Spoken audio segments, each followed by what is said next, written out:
ചോറിന് എന്താ കൂട്ടാൻ വെക്കേണ്ടതെന്ന് ആലോചിച്ചിരിക്കുന്നവരൊന്ന് കൈപൊക്കിക്കേ. എന്നാൽ സിമ്പിളായിട്ട് നമുക്കൊരു പുളിഞ്ചാറ് ഉണ്ടാക്കിയാലോ? കാണാൻ സിമ്പിളാണെങ്കിലും സംഭവം പവർഫുൾ ആണ് കേട്ടോ.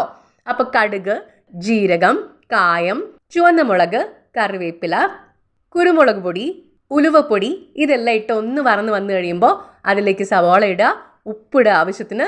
എന്നിട്ട് നന്നായിട്ടൊന്ന് ഇളക്കിയതിന് ശേഷം അതിലേക്ക് പുളിവെള്ളം ഒന്ന് അരിച്ച് ഒഴിക്കുക. വെള്ളം നല്ലോണം കൂടുതലായിക്കോട്ടെ കേട്ടോ, കാരണം ഇതിൽ നല്ലോണം വെള്ളം വേണം, കാരണം ഇത് പുളിഞ്ചാറാണല്ലോ. അപ്പോൾ ലാസ്റ്റിൽ സംഭവം തിളച്ച് വന്നു കഴിയുമ്പോൾ നമുക്ക് മല്ലിയില ഇട്ടിട്ട് ഓഫ് ചെയ്യാം. നമ്മുടെ പുളിഞ്ചാറിത റെഡി ആയിട്ടുണ്ട്. നല്ല സ്മെല്ല് വരുന്നുണ്ട് കേട്ടോ, കായത്തിൻ്റെയും പിന്നെ ഉലുവപ്പൊടിയുടെയൊക്കെ. അപ്പോൾ ഇത് നല്ല ചൂട് ചോറിൻ്റെ കൂടെ ഇങ്ങനെ ഒട്ടും പിശുക്കാതെ നല്ലോണം ഒഴിച്ച് ഇങ്ങനെ കഴിച്ചു കഴിയുമ്പോൾ ഇഷ്ടപ്പെട്ടാൽ ലൈക്ക് ചെയ്യാനും ഷെയർ ചെയ്യാനും റെസിപ്പി സേവ് ചെയ്യാനും മറക്കരുത്. ഓക്കെ.